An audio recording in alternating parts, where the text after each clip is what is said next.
మహాగణుడా, మహోన్నతుడా, జీవాధిపతి, మమ్మల్ని మిక్కిలిగా ప్రేమించిన మా పరలోక కన్న తండ్రి, మీకు వందనాలు, స్తోత్రాలు తండ్రి. ఈరోజు ప్రపంచమంతా ఈస్టర్ దినాన్ని తండ్రి మరి జరుపుకుంటుండగా మేమందరము తండ్రి మరి మీ వాక్యం మీద శ్రద్ధ కలిగి ఉండడానికి కలిసిన మంచి మనసును తెచ్చామని ప్రార్థిస్తున్నాం. మీ పిల్లలకు తండ్రి కొన్ని మాటలు పంచబోతుండగా తండ్రి మరి ఆత్మ సహాయాన్ని మాకు దయచేయండి. మేమందరము తండ్రి మీ వాక్యాన్ని విని గ్రహించుకొని క్రైస్తవుడు ఎలాంటి పునాది మీద నిలబడాలో తండ్రి, అలాంటి మంచి పునాది మీద మేము నిలబడి తండ్రి మా ఆత్మను కట్టుకుని నీకోసం నమ్మకంగా జీవించి మిమ్మల్ని మహింపరిచి మీరున్న ఉన్నతమైన శ్రేష్టమైన లోకం చేరే భాగ్యం మాకు దయచేయమని ప్రార్థిస్తూ అర్థిస్తూ సమస్త ఘనత మహిమను మీకు ఆరోపిస్తూ క్రీస్తునామంలో ప్రార్థిస్తున్నాం తండ్రి, ఆమెన్. క్రైస్తవ్యం పునాది పునరుత్థానం పాఠ్యాంశం పేరండి. ఈ ఆదివారాన క్రైస్తవ్యం పునాది పునరుత్థానమా, క్రైస్తవ్యం పునాది పునరుత్థానమా అనే మంచి అంశాన్ని మనం ధ్యానించబోతున్నాం. ప్రియమైన దేవుని వారలారా, యేసుక్రీస్తుల వారు ఈ లోకానికి వచ్చింది పాపిని రక్షించడం కొరకు వచ్చాడు. క్రీస్తు రక్తం ప్రతి పాపాన్ని కూడా కడిగివేస్తుంది. క్రీస్తు రక్తం ప్రతి పాపాన్ని కడిగివేస్తుందని మరి బైబిల్ వాక్యం సెలవిస్తూ ఉండగా మనమందరం కూడా యేసుక్రీస్తు ద్వారా ఈరోజు ఈ లోకంలో మనం క్రైస్తవంలోకి వచ్చిన వారం ఈ భూమి మీద దేవుని యొక్క ఘనతను, దేవుని యొక్క కీర్తిని మనం చాటాలి అంటే ఆ వాక్యం అన్నది ఎందుకు అందరూ క్రైస్తవులుగా మారిపోతున్నారు, ఎందుకు క్రైస్తవంలోకి వచ్చారు అంటే ప్రపంచ దేశాలు క్రైస్తవ్యాన్ని నమ్ముకోవడానికి కారణం ఏమంటే మానవుని యొక్క పాపాన్ని కడిగివేసే రక్తం కేవలం క్రీస్తుల వారి రక్తం అండి. అందరికీ రక్తం ఉంది అండి, ప్రపంచ ప్రజలందరికీ కూడా రక్తం ఉంది. కానీ ఆ రక్తం అన్నది గురించి మరి ప్రపంచ ప్రజలలో శాస్త్రవేత్తలు అన్న వాళ్ళు, కారల్ ల్యాండ్ స్టిన్నర్ అనే ఒక శాస్త్రవేత్త అండి, ఏ గ్రూప్ ఉంది, బి గ్రూప్ ఉంది, ఏబి గ్రూప్ ఉంది, ఓ గ్రూప్ ఉంది అంటే పాజిటివ్ నెగిటివ్స్ ఉన్నాయని చెప్పాడే కానీ ఆ రక్తంలో ప్రాముఖ్యత, యేసు రక్తంలో ఏముందంట, ప్రాముఖ్యత ఉందంట. ప్రేమైన దేవుని వారారా, మనుషులందరి రక్తం అది కలుషితమైన రక్తం. కలుషితం అనగానే మన రక్తం బాగుంది కదండి అని కాదు, అది అవయవాలలో ప్రవేశించి మానవునికి ఏం చేయబడిందంటే ఆ రక్తంలో పాపం అన్నది చేయబడింది. ఒకరి చూపు ద్వారా, ఏమండి, ఒక మాట ద్వారా, క్రియల ద్వారా మానవులందరి రక్తం ఏమైపోయిందంటే కలుషితమైపోయింది, పాప రక్తంగా మారిపోయింది. మనిషి పాపిగా మారిపోయాడు. ఆ పాపిని రక్షించడానికి ప్రభు అయిన యేసుక్రీస్తుల వారు 2000 సంవత్సరాల క్రిందట ఈ భూమి మీద కని అయిన మరియ గర్భం ద్వారా పుట్టడం జరిగింది. తండ్రైన దేవుడు తన పిల్లలను రక్షించుకోవడానికి, పిల్లలైన మనల్ని రక్షించుకోవడానికి, ఏమండి, రాబోయే తరాలను రక్షించుకోవడానికి ఏం పంపాడు? యేసుక్రీస్తుల వారిని ఈ లోకానికి పంపడం జరిగింది. అలా కన్య మరియ గర్భాన వచ్చిన యేసుక్రీస్తుల వారు ఆయన ఏ తప్పు, ఏ పాపం చేయకుండా బ్రతికాడండి. అందుకే కదా ఆయన అంటాడు, యోహాను సువార్త 8వ అధ్యాయం 46వ వచనంలో, నా యందు పాపం ఉందని మీరు ఎవరైనా స్థాపించగలరా? చూడండి, ఈరోజు భూమి మీద ఏ కుటుంబంలో పుట్టినవాడైనా, ఈ భూమి మీద ఏ వంశంలో పుట్టినవాడైనా, వాడు ఎవరైనా కానీ, చిన్నవాడి మొదలుకొని పెద్దవాడి వరకు, నేను పాపం చేశానని ఏ కుటుంబం మధ్య నిలబడైనా చెప్పగలడంటే లేదండి. ఆ కుటుంబ సభ్యులకు అందరికీ వాడి చరిత్ర తెలుసు. కానీ ఆయన 33.5 సంవత్సరాల కాలం పాటు ఈ భూమి మీద ఎలా బ్రతికాడంటే పాపరహితుడుగా బ్రతికాడు, పాపం లేనివాడిగా జీవించాడు. అందుకని ఆయన రక్తం ఎలాంటిదంట? పరిశుద్ధ రకమైన రక్తం, నిర్దోషమైన రక్తం. ప్రియమైన దేవుని వాళ్ళ, అదేవిధంగా ఒకనాడు నీతిమంతుడు ఒక ఆయన చనిపోయాడు. ఆ నీతిమంతుని రక్తం నేల నుండి మొరపెట్టింది అండి. బైబిల్లో ఒక నీతిమంతుడు ఉన్నాండి, ఆయన ఎవరంటే హేబేలు గారు. ఆదికాండము 4వ అధ్యాయం 10లో, ఆదికాండము 4వ అధ్యాయం 10వ వచనంలో, అప్పుడు ఆయన, నీవు చేసిన పని ఏమిటి? నీ తమ్ముని రక్తం యొక్క స్వరము నేలలో నుండి నాకు మొరపెట్టుచున్నది, కావున నీ తమ్ముని రక్తమును నీ చేతిలో నుండి పుచ్చుకొనుటకు నోరు తెరిచిన ఈ నేల మీద ఉండకుండా నీవు శపింపబడదువు. చూడండి, నేలలో నుండి నాకు మొరపెట్టుచున్నది ఏది? నీ తమ్ముని యొక్క రక్తం. రక్తం ఎవరి రక్తం? అది హేబేలు రక్తం. హేబేలు రక్తం నేల నుండి మొరపెడుతోందంట. ఏమండి, నాదా సత్యస్వరూపి మా నిమిత్తం నీవు ఎందాక ప్రతిదండన తీర్చుకుందువు. ఏమండి, నీతిమంతుల రక్తం మొరపెడుతోందండి. నీతిమంతులందరూ కూడా అయ్యా మమ్మల్ని బాధించారు, కొట్టారు, హింసించారు, చంపారు. ఏమండి, మనమందరం ఎలాంటి వాళ్ళని చెప్పండి? మనకు ఎవరైనా కీడు చేస్తే వారికి ప్రతి కీడు చేయమని మనం చేయలేకపోయినా, మనం నిస్సహాయకులుగా ఉన్నా ఎవరిని కోరుకుంటాం మనం? ఏమండి, ఎవరిని కోరుకుంటాం? ప్రభువును కోరుకుంటాం. ఈ భూమి మీద ఉన్నవారు వారి కుటుంబ సభ్యుల్లో ఎవరికైనా అన్యాయం, అక్రమం, మోసం జరిగితే, ఒక ఆడపిల్లని ఎవరైనా చెరి చేస్తే ఏమని కోరుకుంటారు? ఈ ప్రభుత్వాన్ని కోరుకుంటారు. ఏమని? ఇదిగో వారిని ప్రతిదండన చేయండి, వారిని శిక్షించండి, వారిని ఉరి తీయండి, వారిని చంపండి అని. అంటే ప్రతి వారి రక్తం ఏం కోరుకుంటోంది? ఇంకొకరి మీద క్షమించడం లేదండి. ప్రతి వారి రక్తం కక్ష తీర్చుకోవాలంటుంది. ప్రతి వారి రక్తం ప్రతిదండన చేయమని ప్రతిస్పందిస్తుంది. ప్రేమైన దేవుని వారలారా, కనుక యేసుక్రీస్తుల వారు ఈ కల్వరిగిరి మీద ఏం చేశాడైనా? శిలువ కార్యం చేశాడు, బలియాగం అయిపోయాడు. ఆ బలియాగం తండ్రి కోరుకున్నది, యేసుక్రీస్తుల వారు కోరుకున్నది. నేను నా ఇష్ట ప్రకారమే నా ప్రాణాన్ని పెట్టుచున్నానన్నాడు. ఆయన ఎవ్వరు బలవంతం చేయలేదండి శిలువ మీద ఎక్కించడానికి. యేసుక్రీస్తుల వారే సొంతంగా శిలువ మీదకు వెళ్ళిపోయారు. ఆయనకు తెలిసి ఆయన యెరూషలేముకు వచ్చాడు. ఇదిగో నేను యెరూషలేముకు వెళుతున్నాను, యెరూషలేముకు వెళ్ళిన వెంటనే మనుష్య కుమారునికి ఏమి కలుగుతుంది? ఏమండి, వారు ఉమ్మివేసి పిడిగుద్దులు కొద్ది మహాశ్రమలకు నేను అప్పగించబడతాను, నేను చనిపోయి 3వ దినం తిరిగి లేస్తానని శిష్యులతో పంచుకున్నాడు. ప్రేమైన దేవుని వాళ్ళ, అంటే యేసుక్రీస్తుల వారికి జరగబోయే విషయం అంతా తెలుసు. ఏమండి, మనకి ఎవరికైనా కానీ ఒక గంట తర్వాత ఏం జరుగుతుందో తెలుసా? తెలియదండి. ఏ మనిషికి తెలియదు ఈ ప్రపంచంలో. కానీ యేసుక్రీస్తుల వారికి మాత్రమే జరగబోయే విషయం తెలిసినవాడు ఆయన. కనుక ఆయన వారికి చెప్పడం జరిగింది. కానీ యేసుక్రీస్తుల వారి రక్తం ఎలాంటి రక్తం అంటే మంచి రక్తం అండి. ఆ రక్తం గురించి ఒక మంచి మాట రాయిస్తున్నాడు అపోస్తలుడైన పౌలు గారు హెబ్రీలకు రాసిన పత్రిక 12వ అధ్యాయము. హెబ్రీలకు రాసిన పత్రిక 12వ అధ్యాయం 24వ మాటలో,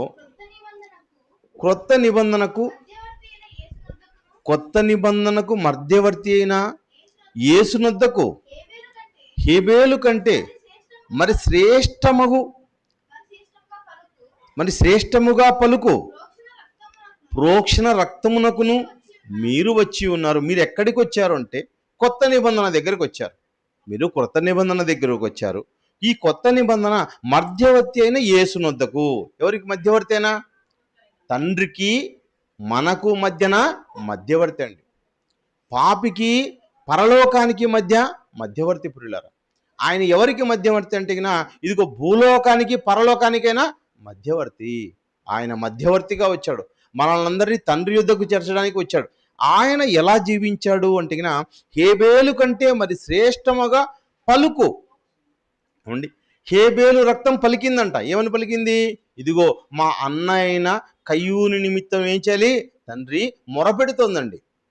మా అన్న నన్ను చంపాడు, నా రక్తం ఒలికించాడు, ప్రతిదండన చెయ్యని ఏం చెప్తుంది? అది ఆ రక్తం పలుకుతోంది. శ్రేష్టముగా పలుకు రక్తం. యేసుక్రీస్తు రక్తం ఎలాంటిదంట? శ్రేష్టముగా పలుకు రక్తం. పలుకు అంటే ఏమండి? మాట. యేసు ఏం పలికాడు? ఆయన ఏమండి, మరి గుడ్ ఫ్రైడే రోజున అందరూ శిలువ మీద పలికిన 7 మాటల గురించి మీరు మాట్లాడి ఉంటారు. మనం మాట్లాడాలి, పని చేయాలి, క్రియ చేయాలంటే మనలో రక్తం ఉండాలి. ఆయన రక్తం ఉన్నప్పుడు ఆయన పలికాడు మాటలు. ఆయన్ని శిలువ మీద ఏం చేశారు? ఘోరంగా శిక్షించారండి. శిలువను మోపించారు, అంటే చేతులకు మేకులు కొట్టారు, తలకు ముళ్ళ కిరీటం పెట్టారు, వీపంతా కూడా విపరీతమైన గాయాలు చేశారు, కాళ్ళకు మేకులు కొట్టారు. అలా కొట్టినప్పుడు ఏం పలికాడంటే, తండ్రి వీరు ఏమి చేయుచున్నారు, వీరు ఎరుగురు కనుక వీరిని క్షమించండి. పిడిగుద్దులు గుద్ది వాళ్ళని, ఉమ్మి వేసిన వాళ్ళని, చెడ్డ మాటలని తిట్టిన వారిని, కాళ్ళతో తన్నిన వారిని కూడా ఏమంటున్నాడు ఆయన? వీరిని క్షమించండి అంటున్నాడు. ఆ రక్తం ఈ ప్రపంచానికి అందరికి కూడా గొప్ప పలుకుతోందంట. శ్రేష్టముగా పలుకు ప్రోక్షణ రక్తం. ఒకప్పుడు పశువు యొక్క రక్తాన్ని ఏం చేశారంటే ఇదిగో బలిపీఠం మీద ప్రోక్షించారు. ఆ ప్రోక్షించడం ద్వారా ఎవరి ద్వారా ప్రోక్షిస్తారు? యాజకుడి ద్వారా. ఎవరు పడితే అక్కడికి వెళ్ళడానికి లేదు, ఎవరు చేయడానికి లేదు. కేవలం యాజకుడే ప్రోక్షించాలి. ఆ ప్రోక్షణ రక్తం ద్వారా ఎవరైతే వచ్చారో వారి యొక్క పాపాలు క్షమించబడతాయి. అలా యేసుక్రీస్తు వారే బలి పశువుగా మనుషులందరి పాపాల నిమిత్తం తన రక్తాన్ని కార్చడం జరిగింది. మనందరికి ఏమొచ్చిందండి? పాప క్షమాపణ వచ్చింది. యేసుక్రీస్తు వాళ్ళ రక్తం ద్వారా అన్ని పాపాలు ఏమండి, ప్రతి మనిషి యొక్క పాపాలను కడిగే రక్తం ఏ రక్తం? అది యేసుక్రీస్తుల వారి యొక్క రక్తం ప్రియులారా. ఆ రక్త ప్రోక్షణ దగ్గరికి మనం వచ్చాం కనుక యేసుక్రీస్తుల వారి రక్తం ద్వారా ఈ ప్రపంచ మానవాళి యొక్క మనుషులందరి పాపాలు క్షమించబడతాయి. క్షమించబడి పరలోకానికి చేరే అవకాశం ఉంది ప్రియులారా. యేసుక్రీస్తుల వారు ఏమండి, ఈరోజు చాలామంది ఏమనుకుంటున్నారంటే యేసుక్రీస్తుల వారు ఏం చేయబడ్డారు? సమాధి చేయబడ్డారు. పునరుత్థానం అనే మాట మాట్లాడుతున్నారే కానీ పునరుత్థానం అన్నది వాస్తవం కాదని చాలామంది చెప్తున్నారండి. ఏమండి, పునరుత్థానం వాస్తవం కాదు. మీరు చూడండి, నెట్లలో అక్కడ పెడుతూ ఉంటారు మనుషులందరూ కూడా. అంటే పునరుత్థానమా? యేసుక్రీస్తుల వారా చనిపోవడమా, లేయడమా? అంటే ఎక్కడ జరుగుతుంది? అలా ఎక్కడ జరగదు కదా అనుకుంటున్నాం. నిజం, ఎక్కడా జరగదు, కానీ బైబిల్లో మాత్రం జరిగింది. ఎక్కడ ఏ మనిషి కూడా లేవలేదు, యేసుక్రీస్తు మాత్రం లేచాడు. యేసుక్రీస్తు లేయడానికి కారణమేమి? ఆయన పరిశుద్ధ జన్మ. ఆయనను దేవుడు లేపడం ద్వారా మనుషులందరినీ లేపుతాను అని చెప్పాడండి. అంటే మానవులైన తన పిల్లలందరూ కూడా ఏం చేస్తారు? అందరూ లేస్తారు. క్రీస్తులాగా ఎవరైతే బ్రతికి ఉంటారో వారు మాత్రమే పరలోకానికి చేరతారు. ఏమండి, క్రైస్తవ్యం దేని మీద నిలబడిందో తెలుసా? క్రైస్తవ్యం మూలంగా నిలబడిందంతా ఇదటిగిన పునరుత్థానం. ప్రియమైన దేవుని వారలారా, పునరుత్థానం అనేసి దాని మీద, ఆ మాట మీద, క్రీస్తు పునరుత్థానం మీద మాత్రమే క్రైస్తవ్యం నిలబడింది. కనుక ఈ పునరుత్థాన్ని కాదని చెప్పేవారు ఎవరో ఒకరు వస్తారు. కనుక ఆ పునరుత్థానాన్ని గురించి మనం బాగా తెలుసుకోవాలి. యేసుక్రీస్తుల వారు గెత్సెమనే తోటకు వెళ్ళారండి. గెత్సెమనే తోటకు వెళితే అక్కడ యేసుక్రీస్తుల వారిని ఏం చేశారు? రోమా సైనికులు పట్టుకున్నారు. రోమా సైనికులు ఎప్పుడైతే పట్టుకున్నారో శిష్యులంతా కూడా యేసుక్రీస్తుని విడిచి ఏం చేశారు? వాళ్ళు పారిపోయారు. పేతురు అయితే ఏమన్నాడండి? అసలు నేను క్రీస్తుని ఎరగను, నాకు క్రీస్తు తెలియదు అన్నాడు. ఏమండి, కానీ ఏం జరుగుతుందో చూడాలనే ఉత్సాహంతో, లేకపోతే ఏం జరుగుతుందో నేను చూడాలని ఏమంటే పేతురు గారు అక్కడక్కడే తిరుగుతున్నారండి. తిరిగే సమయంలో అక్కడ ఒక చిన్నది వచ్చింది, ఒక చిన్న అమ్మాయి. అంటే చిన్న అమ్మాయికి నిజం చెప్పొచ్చు, కానీ అంతకు ముందే యేసుక్రీస్తుల వారు చెప్పేశారు, పేతురు నీవు ఈరోజే కోడి కుయ్యకముందే, రాత్రి జామున కోడి కుయ్యకముందే, అంటే 3 సార్లు కదా, 3వ జామున 3 కోడి కుయ్యకముందే నువ్వేం చెప్తావు? నేను ఎరుగనని చెప్తావు. 3 మార్లు కూస్తుందండి కోడి. నువ్వు చెప్పేస్తావన్న మాటను ఏమన్నాడైనా? నీకోసం నేను ప్రాణమైనా పెడతానే కానీ నేను మాత్రం నిన్ను విడిచిపోను, నీకోసమే బ్రతుకుతా అన్నాడు. కానీ ప్రియులారా, ఏది చెప్పాడో అదే ఆయన జీవితంలో కూడా జరిగింది. పేతురు గారి జీవితంలో ఒక చిన్న అమ్మాయి వచ్చి అంటుంది, నువ్వు ఆయన శిష్యుడు కదా అన్నప్పుడు ఏమన్నాడు ఆయన? లేదు, నేను ఆయన శిష్యుని కాదు, నేను ఆయన ఎరుగను అన్నాడు. మరీ కొద్ది ముందుకు పోతేగిన, ఇదిగో నీ పలుకు ఆయన మాదిరే ఉందే, నువ్వు ఆయన శిష్యుడివే, మేము చూసామన్నట్టు చెప్పిందన్నమాట. లేదండి, నేను కాదని ఆయన ఒట్టు పెట్టుకోవడానికి. ఏమండి, ఆయన శిష్యుని కాదు, నేను ఆయనతో తిరగలేదు, ఏసెవరో నాకు తెలియదు. ఎందుకోసం? ఇదో నన్ను కూడా చంపేస్తారేమో, నన్ను కూడా పట్టుకుపోతారేమో, నాకు కూడా సిలువ వేస్తారేమో. చూడండి ఎలా ఉన్నారు శిష్యులు. అంటే అలా ఉన్నాడండి. ఇదిగో 3వసారి కూడా ఇంకొకరు అడిగినప్పుడు కూడా ఏం చెప్పాడు? నాకు తెలియదు అన్నాడు. 3వసారి కోడి కూసింది, వెంటనే ఆయనకు అర్థమైపోయింది. ఏమండి, కోడి 3 సార్లు కుయ్యక ముందే నువ్వేం చెప్తావు? అబద్ధం చెప్పేస్తావు. అంటే అన్నట్టుగానే పేతురు గారు కూడా 3 సార్లు చెప్పాడు పిల్లరా. కానీ అది ఏ జీవితం? అది యేసుక్రీస్తు పునరుత్థానానికి ముందు జీవితం. అది ఏమండి, పాత జీవితం. కానీ యేసుక్రీస్తు పునరుత్థానం చెందిన తర్వాత పేతురు గారి జీవితం చాలా గొప్ప జీవితం. ప్రేమ దేవుని వల్ల పునరుత్థానానికి ముందు జీవితం వేరు, పునరుత్థానం తర్వాత జీవితం వేరు. ఏమండి, అదేవిధంగా పౌలు గారి జీవితం కూడా పూర్వ జీవితం వేరు. ఇదిగో నేను పూర్వమందు అంటాడు, నేను పూర్వమందు హింసకుడను, దూషకుడను, హానికరుడను.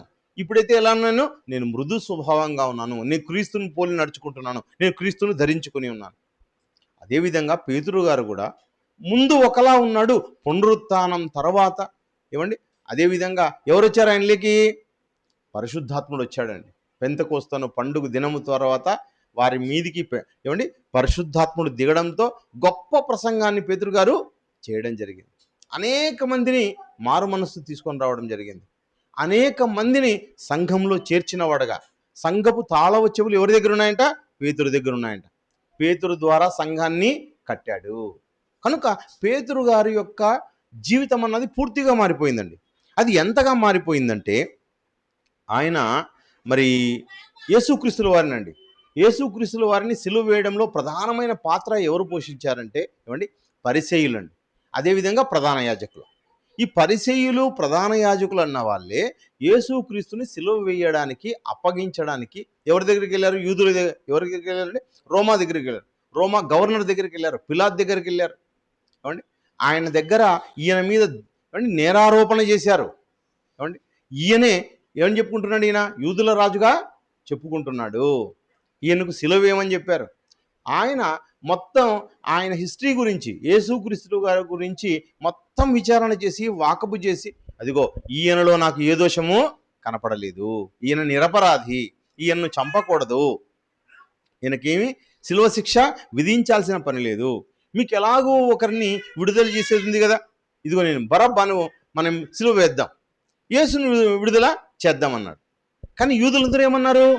ఏకముగా ఇదిగో బరబ్బానే మాకు వదలండి, ఆ హంతకుడనే ఏమండి ఆ దొంగనే మాకు వదిలేయండి, కానీ యేసును మాత్రం సిలువ వేయండి అన్నాడు. కానీ మరి ఈ పిలాతు గారి తెగిన ఇదిగో ఈయన రక్తం, ఈ నీతిమంతుని రక్తం మా మీదను మా కుటుంబం మీదను ఉండకూడదు అన్నాడు. ఏమండి ఆయన చేతులు కడుక్కున్నాడు ప్రియమైన దేవుని వారలారా. కానీ యూదులు ఏమంటున్నారు? ఈయన ఈ నీతిమంతుని రక్తం మా మీద మా పిల్లల మీద ఉండునుగాక. చూడండి ఎలా అంటున్నారు. అలా యూదులు ఏం చేశారంటే యేసుక్రీస్తు మీద వాళ్ళు పగబట్టుకున్నారు. అదేవిధంగా ప్రధాన యాజకులు అన్న వాళ్ళు అసూయ పెంచుకున్నారు. వాళ్ళు ఎలాగైనా ఈయన ఉండడం వల్ల అనేక మంది ప్రజలు ఆయన వైపు వెళ్తున్నారు కాబట్టి వీళ్ళు పరిసయ్యులు మరి అదేవిధంగానే ప్రధాన యాజకులు అన్న వాళ్ళు అసూయతో శిలువ శిక్షకు యేసుక్రీస్తుని అప్పగించడం జరిగింది పిల్లరా. కానీ ఆయన ఏం చెప్పాడంటే ఇదిగో 3వ రోజున నేను తిరిగి లేస్తాను. చంపడం వరకైతే చంపేంత వరకు చనిపోయాడని తెలిసిన తర్వాత చాలా ఆనందపడ్డారు. అమ్మయ్య యేసుక్రీస్తుతో మాకున్న సమస్య తెగిపోయింది, యేసుక్రీస్తు ఇంకా సమాధికి వెళ్ళిపోయాడు, ఓకే. కానీ ఒక్కసారిగా వాళ్ళకి గుర్తొచ్చిందేమి? ఇదిగో నేను 3వ దినాన తిరిగి లేస్తానని చెప్పాడు. అవును, ఆయన చెప్పినవన్నీ జరిగాయి గనక ఇది కూడా జరుగుతుందేమో. ఇది జరిగిందంటే ఇదిగో మనకున్నదంతా కూడా వెళ్ళిపోతుంది, పేరు వెళ్ళిపోతుంది అనే ఉద్దేశంతో తిరిగి ఎవరి దగ్గరికి వచ్చారు? మళ్ళీ ఇప్పుడు మరీ పిలాతు దగ్గరికి వచ్చారండి. ఆ విషయాన్ని చూద్దాం. మత్తయి సువార్త 27వ అధ్యాయము, మత్తయి సువార్త 27వ అధ్యాయము 62వ వచనంలో మరునాడు అనగా ప్రధాన యాజకులను పరిసయ్యులను చూడండి పిలాతు దగ్గరికి ఎలా వచ్చారంట? కూడి వచ్చారు. మరునాడు అనగా సిద్ధపరచు దినము నాకు మరుసటి దినమున. ఏమండి వాళ్ళు ఏ దినాన్ని వాళ్ళు భావిస్తారు? సబ్బాతు దినాన్ని, శనివారాన్ని పాటిస్తారండి. కనుక సబ్బాతు దినము రోజున వాళ్ళు ఏం చేయాలనుకున్నారంటే అక్కడ చెబుతూ ఉన్నాడు, కూడి వచ్చి అయ్యా ఆ వంచకుడు సజీవుడై ఉండినప్పుడు 3 దినములైన తర్వాత నేను లేచనని చెప్పినది చూడండి బాగా జ్ఞాపకం ఉంది మాకి. నేను 3వ దినాన్న తిరిగి లేస్తానని చెప్పాడు. కూర్చోనన్నా, సరే కూర్చో. 3వ దినాన తిరిగి లేస్తాను. ఎందుకు వాళ్ళు అంతగా అనుకున్నారంటే యేసుక్రీస్తుల వారు బ్రతికుండగా అనేక మంది చనిపోయిన వారిని తిరిగి లేపాడండి ఆయన. అర్థమవుతుందా? లాజరుని ఎప్పుడు లేపాడు? 4వ దినాన్ని లేపాడు. అన్నీ చేసిన ఆయన మరి అది కాకుండా ఎప్పుడైతే ఈయన మరి చనిపోయాడో, యేసుక్రీస్తుల వారు మరి ఎక్కడ కలువరిగిరి పైన చనిపోయాడో, ఆ చనిపోయిన తర్వాత అనేక మంది పరిశుద్ధులు లేచినట్టుగా మనకు కనిపిస్తుందండి. చూద్దాం ఆ వచనం పైన 50వ వచనంలో, యేసు మరలా బిగ్గరగా కేక వేసి ప్రాణం విడిచెను. అప్పుడు దేవాలయపు తెర పైనుండి క్రిందికి 2గా చినిగెను. భూమి వణికెను, బండలు బద్దలాయను, సమాధులు తెరవబడెను. నిద్రించిన అనేక మంది పరిశుద్ధుల శరీరములు లేచెను. వారు సమాధుల్లో నుండి బయటికి వచ్చి ఆయన లేచిన తర్వాత పరిశుద్ధ పట్టణంలో ప్రవేశించి వాళ్ళు లేచారంట. ఎవరు? యేసుక్రీస్తుల వారు చనిపోయినప్పుడు అనేక సమాధులు తెరవబడ్డాయి. ఏమండి, ఇది వారికి అసలు సమాధులు తెరవబడతాయన్న సంగతి కూడా వీళ్ళకి తెలుసు. ఎక్కడుంది? ఇవన్నీ కూడా యెహెజ్కేలు గ్రంథంలో ఉన్నాయి. కనుక వీటన్నిటిపైన చదివిన వారు గనుక ఈయన లేస్తాడేమో. ఏమండి, ఏమని మాట్లాడారు యేసుక్రీస్తు అంటే ఆ వంచకుడు. చాలామంది అనుకుంటారండి వాళ్ళు రాసుకున్నారు కనుక యేసుక్రీస్తుని గొప్పగా చూపించుకుంటారని. చూడండి ఆ మాట ఎలా ఉందో చూడండి, ఆ వంచకుడు. ఏమైనా మంది యేసుక్రీస్తుని ఏమని సంబోధించారు అక్కడ? వంచకుడు అనే మాట సంబోధి. సజీవుడై ఉన్నప్పుడు చెప్పాడు, నేను లేచానని చెప్పినది జ్ఞాపకం ఉన్నది. కాబట్టి అంటే ఏమి? ఇప్పుడు ఏం చేద్దాం? ఎవరు అడిగారు అన్నమాట? పిలాతు గారు. పిలాతు ఏమంటున్నాడు? సరేనయ్యా, ఆయన లేస్తా అన్నాడు, ఇప్పుడు ఏం చేద్దాం? మనం ఏం చేసేకైతుంది? అంటే ఆయన లేకుండా మనం ఏమైనా చేయగలమా? ఎవరు ఏం చేయలేరు. కాబట్టి మనము 3వ దినం వరకు సమాధిని భద్రము చేయ ఆజ్ఞాపించుము అని చెప్తున్నారండి వీళ్ళు. ఏం చేద్దామంటే ఏం చెప్తున్నారు? 3వ రోజు వరకు సమాధిని భద్రం చేయాల. అంటే ఇది చాలా విడ్డూరం ప్రేమైన దేవుని వాళ్ళరా. విడ్డూరమైన సంఘటన యేసుక్రీస్తుల వారి జీవితాల్లో జరుగుతున్నాయి. ఆయన పుట్టుక ఒక విడ్డూరం అయితే, ఏమండి, అదేవిధంగా ఆయన బ్రతుకు ఒక ఆశ్చర్యం అయితే, ఏది? పరిశుద్ధంగా జీవించడం. ఆయన బోధ ఒక ఆశ్చర్యం అయితే, ఆయన బ్రతికిన రీతి ఆశ్చర్యమైతే, ఆయన సమాధిని భద్రపరచడం. ఈ ప్రపంచంలో ఎంతోమంది గొప్ప గొప్ప వాళ్ళు ఎంతోమంది చచ్చిపోయారండి. ఏమండి, ప్రపంచాన్ని పరిపాలించిన గొప్ప గొప్ప చక్రవర్తులు చనిపోయారు, మేధావులు చనిపోయారు, ఫిలాసఫిస్టులు చనిపోయారు, ఏమండి, తత్వవేత్తలు చనిపోయారు, శాస్త్రవేత్తలు చనిపోయారు. ఎవరు చనిపోయినా ఎవరి సమాధికి ఎక్కడా కూడా ఏం చేయబడలేదు? భద్రం చేయబడలేదు, సెక్యూరిటీ ఇవ్వబడలేదు.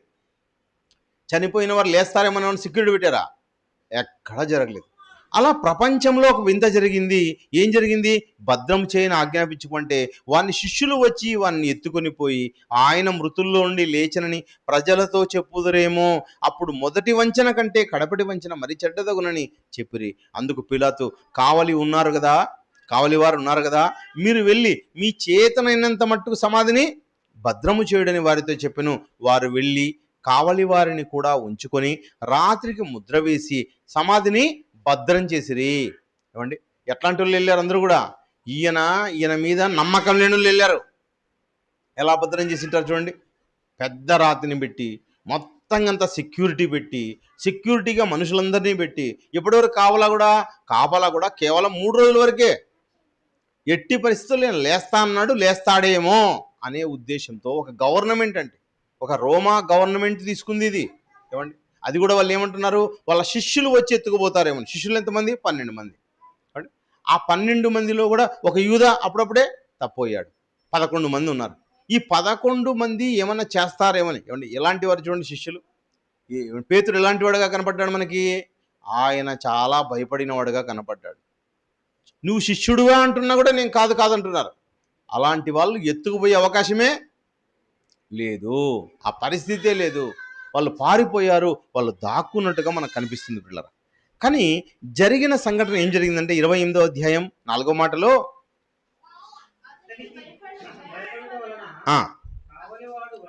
ఎవరికి భయపడ్డారంటే 3వ వచనంలో ఆ దూత స్వరూపము, లేకపోతే 2 నుంచి చదువుదాం, 2 బాగుంటుంది. 2వ వచనం, ఇదిగో ప్రభువు దూత పరలోకం నుండి దిగి వచ్చి, ఎక్కడి నుంచి దిగి వచ్చాడు దూత? యేసుక్రీస్తు యొక్క దూతలండి. ఏమండి, యేసు సిలువ వేసేటప్పుడు కూడా పిలాతు అడుగుతాడనమాట, ఇదిగో నువ్వు నాకు చెప్పు, నీ సత్యం ఏదో నాకు చెప్పు, నేను విడుదల నీకు దయచేస్తానంటే ఏమంటాడంటే, ఇదిగో నిన్ను ఒక్కసారి కోరుకుంటే పరలోకం నుండి 12 సేనా వ్యూహముల కంటే ఎక్కువ సైన్యాన్ని నా తండ్రి నా కోసం పంపిస్తాడు. ఏమండి, ఒక సేనా వ్యూహము అంటే ఒక దూత దగ్గర ఉన్న సేనా వ్యూహము అంటే 6000 మంది అట్టండి. 12 సేనా వ్యూహాలు అంటే 12 × ఒక 6000 అంటే 72,000 మంది వస్తారంట ఒక్కసారి. ఒక దూతతో అండి 1,00,000 మంది కూడా పోరాడడం శక్తి తక్కువే పిల్లలు. ఒక దూత యొక్క శక్తి 1,00,000 మందికి తక్కువ. 1,00,000 మంది కూడా సరిపోరు. ఏమంటే ఈరోజు పవర్ చూడండి, కరెంటుని పోయి 1000 మంది పట్టుకున్నారు అనుకోండి, 1000 మంది ఒక ట్రాన్స్ఫార్మర్ కరెంట్ పట్టుకున్నారు. కరెంటు దెబ్బతింటుందా? వీళ్ళు దెబ్బతింటారా?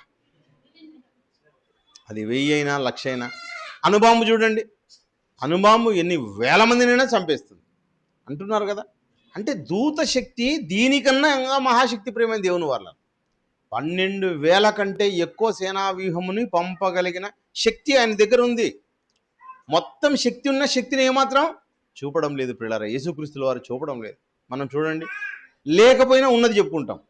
నేను ఎంత గొప్ప ఉన్నో తెలుసా అంటారు, మాకు ఎంత ఉందో తెలుసా అంటారు. చీరలు బట్టలు అన్నీ నశించిపోయేటివన్నీ.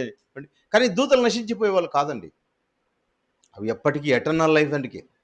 అలాంటి శక్తులు ఉన్న ఆయన ఎలా ఉన్నాడో తెలుసా? ఆయన మౌనంగా ఉన్నాడు అండి.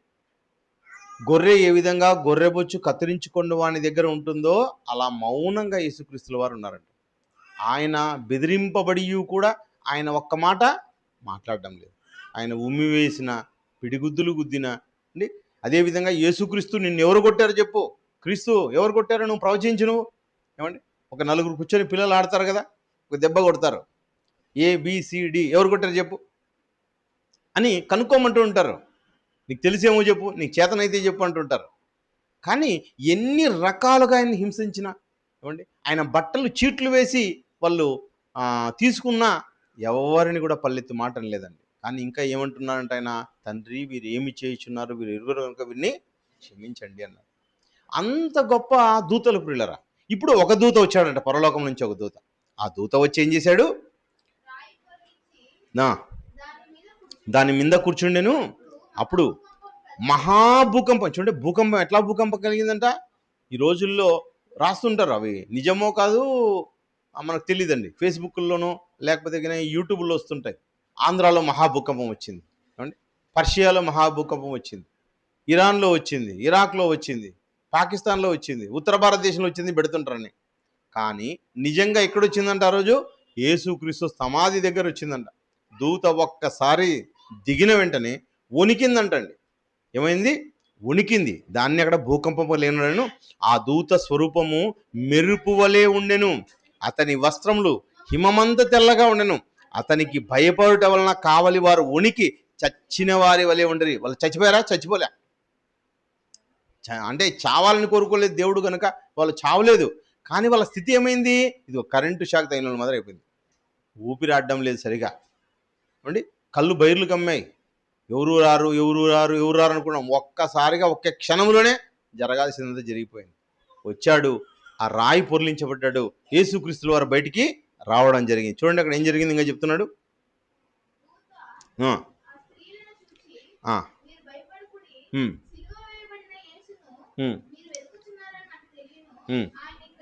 ఆయన ఇక్కడ లేడు.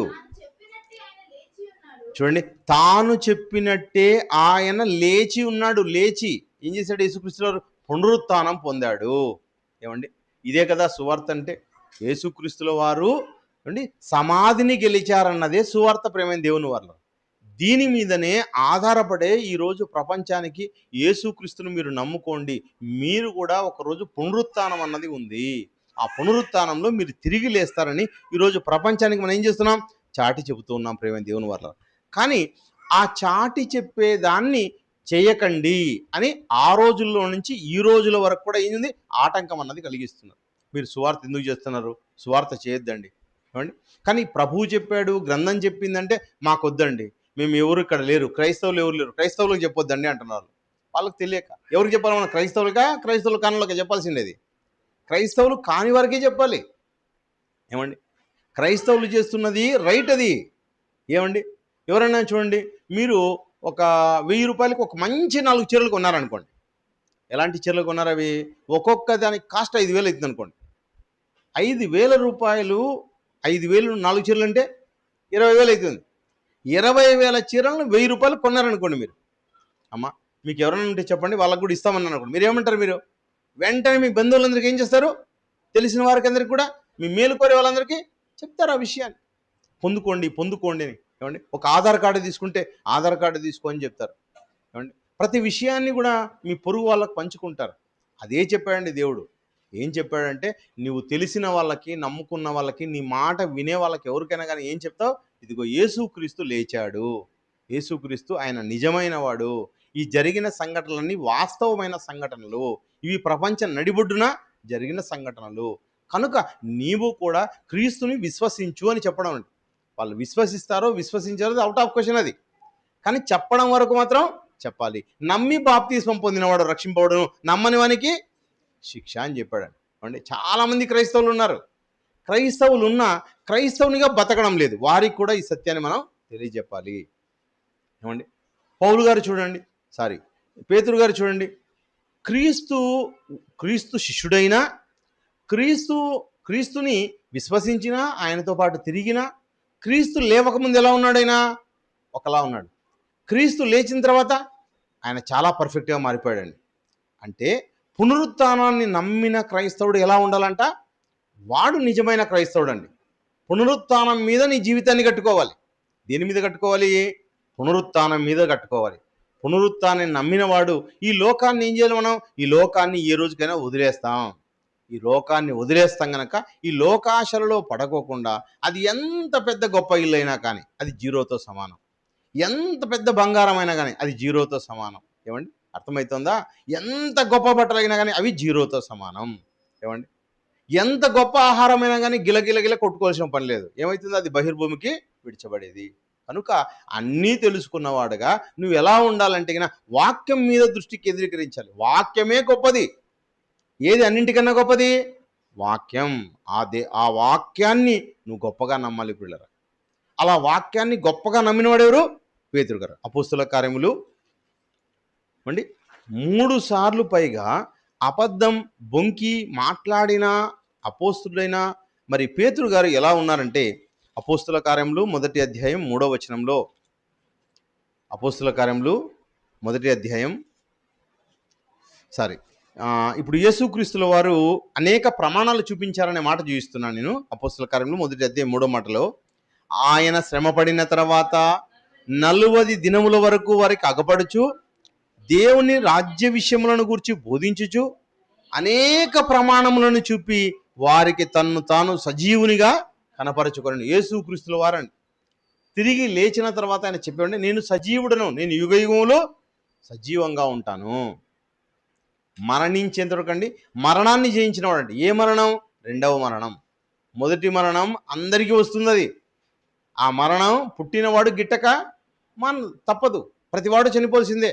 కానీ 2వ మరణాన్ని జయించిన వాడు ఎవరు? యేసుక్రీస్తు వారు. ఆయన ప్రథమ ఫలముగా లేచాడు. యేసుక్రీస్తు వారు ఎలా లేచారు? ప్రథమ ఫలం, మొట్టమొదటి వాడు ఆయన మొదటి ఆదాము చనిపోతే, పాపంలో చనిపోతే, ఆ పాపాన్ని జయించిన వాడుగా, జీవితాన్ని కాపాడుకున్నవాడుగా ఆయన లేచాడు ఇప్పుడు. కాబట్టి ఆయన అనేక ప్రమాణాలు రుజువులు చూపించాడు. ఇదిగో నేను సజీవుని చూడండి. కానీ ఈ శరీరం ఎలాంటిది? ఈ శరీరానికి ఈ ఇల్లు అడ్డుబండలు కాదు, ఈ చెక్క అడ్డుబండ కాదు. ఆయన వెళ్ళిపోవచ్చు, వేరే వేరే రకాల దేహాలను ధరించుకోవచ్చు, ఆహారాన్ని తినవచ్చు. ఏమండి, ఎక్కడికైనా వెళ్ళిపోవచ్చు. ఏక సమయంలో 1000 మందికి 1,00,000 మందికి కనపడవచ్చు. నేను ఎన్నో ప్రమాణాలు, నేను నీటి మీద నడుస్తాను. ఏమండి, అనేక ప్రమాణాలు, అనేక రుజువులు చూపించాడండి. యేసుక్రీస్తు వారు చేసిన అద్భుతాలన్నీ చూపించాడండి. ఇవన్నీ చూసిన తర్వాత అలా నమ్మిన వాళ్ళు ఎలా మారిపోయారంటే, అపోస్తుల కార్యములు 4వ అధ్యాయం 12లో, అపోస్తుల కార్యములు 4వ అధ్యాయం 12వ వచనంలో, మరి ఎవరి వలనను రక్షణ కలుగదు, ఈ నామముననే మనము రక్షణ పొందేదము గాని ఆకాశము క్రింద మనుషుల్లో ఇవ్వబడిన మరి ఏ నామమున రక్షణ పొందలేమని నేను. చూడండి, పేతురు గారు మాట్లాడుతున్నారంట. ఎలా మాట్లాడారంటే, ఆకాశము కింద ఉన్న ఏ నామములో, ఏ పేరులో కూడా మీకు రక్షణ కలగదు. ఏమంటే యేసుక్రీస్తుల వారు ఏం చెప్పారు? రక్షణ యూదుల నుండే వచ్చును అన్నాడు ఆయన. రక్షణ ఎవరి నుండి వస్తుందంట? యూదుల నుండి వస్తుంది. ఈయన ఏం చెప్తున్నాడు? ఆ యూదుల్లో నుంచి పుట్టిన యేసుక్రీస్తుల వారి వలనే మన మనుషులందరికీ రక్షణ, తప్ప ఏ నామం నుండి నీకు రక్షణ కలగదని చెప్పాడు. వారు కింద మాటల్లో, వారు పేతురు యోహానుల ధైర్యమును చూచినప్పుడు వారు విద్యలేని పామరులని గ్రహించి ఆశ్చర్యపడి వారు యేసుతో కూడా ఉండిన వారని గుర్తెరిగిరి. చూడండి, యేసుతో ఉండిన వారండి. ఎవరు? పేతురు, యోహాను. యోహాను ఎవరు? యేసుక్రీస్తుకి ప్రియమైన శిష్యుడు. వీళ్ళు గతంలో యేసుక్రీస్తుల వారితో తిరిగిన వారే, ఆయనతో ఉన్నవారే అని విశ్వసించి, వీరు ఎలాంటి వారంట? విద్య లేని వారు, పామరులంట. పామరులకు ఇంత ధైర్యం చూడండి. ఆ మాట ఉంది చూడండి, అక్కడ ఉంది కదా మాట, వారు పేతురు యోహానుల ధైర్యము చూచినప్పుడు విద్యలేని పామరులని గ్రహించి ఆశ్చర్యపడి. చూడండి, గతంలో ఆయన చూస్తే ఎలా ఉంది? ఏమండి, వింటున్నారా? అర్థమవుతుందా? గతంలో పేతురు గారిని చూస్తే ఏమర్థమైంది? పేతురు ఎలా ఉన్నాడు? గతంలో ఎలా ఉన్నాడు? భయపడిపోతున్నాడండి, పిరికివాడుగా ఉన్నాడండి. పిరికివాడు ఎవరు? పేతురు. ఎందుకు? యేసుక్రీస్తు ఈయన శిష్యులే కదా అని చిన్న అమ్మాయి అడిగితే ఏమంటున్నాడు? కాదు కాదు కాదు. ఇంకొకరు అడిగితే ఏమంటున్నాడు? నేను కాదు, నేను అసలు ఆయన శిష్యున్నే కాదు, ఒట్టు పెట్టుకుంటున్నాడు. కానీ ఇప్పుడు ఎలా ఉన్నాడు? నేను ఆయన శిష్యున్నే కాదు, ఆయనే ఈ ప్రపంచానికి రక్షకుడు అని చెప్తున్నాడు. ప్రపంచంలో ఏ నామం వలనూ రక్షణ కలగదు, కానీ కేవలం యేసునామంలో మాత్రమే రక్షణ. ఎందుకు? పునరుత్థానం చెందాడు గనక. పునరుత్థానుడైన క్రీస్తుని సజీవ శరీరముగా పేతురు గారు చూచారు గనక. ఏమండి, అర్థమవుతుందా? అంటే సజీవంగా యేసుక్రీస్తుల వారిని వాళ్ళు చూచారు గనక చెప్తున్నాడు. చూడండి, ఇంకా అంటున్నాడు, వారు యేసుతో కూడా ఉండిన వారిని గుర్తెరిగిరి. వారు యేసుతో ఉన్నవారని. కానీ ప్రియమైన దేవుని వారలారా, ఈరోజు చూడండి ఎలా ఉంటుందంటే, బడికి కొద్దిమంది చిన్నపిల్లలు, ఒక ఎగ్జాంపుల్ చెప్తున్నాను. బడికి వెళ్ళక ముందు ఇంట్లో పిల్లలు ఎలా ఉంటారంటే అమ్మా నాన్న చెప్పినట్టు పలుకుతుంటారంట. బడికి వెళ్ళి వచ్చిన తర్వాత టీచర్ సరిగ్గా నేర్పలేదనుకోండి, టీచర్ సరిగ్గా నేర్పలేకపోతే పదాలను వాళ్ళు కూడా తప్పు పలుకుతూ ఉంటారు.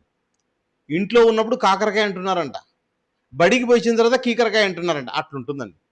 ఈరోజు చూడండి, చర్చికి వెళ్ళి వచ్చిన తర్వాత కూడా అపరిశుద్ధులుగా మారిపోయే మనుషులు. చూడండి, వాళ్ళు పునరుత్థానం మీద నిలబడ్డారా? నిలబడ్డం లేదండి. క్రైస్తవ్యంలో ఎక్కడ నిలబడాలో అక్కడ నిలబడలేదు. ఎక్కడ మీద నిలబడాలి? పునరుత్థానం మీద నిలబడాలి. ప్రతి జీవితాన్ని పునరుత్థానం మీద కట్టుకోవాలి. ఎందుకు యేసును నమ్ముకున్నావు? పునరుత్థానం కోసం. ఎందుకు క్రీస్తుని విశ్వసించావు? పునరుత్థానం కోసం. ఆయన వస్తాడు, పరలోకానికి తీసుకెళ్తాడు.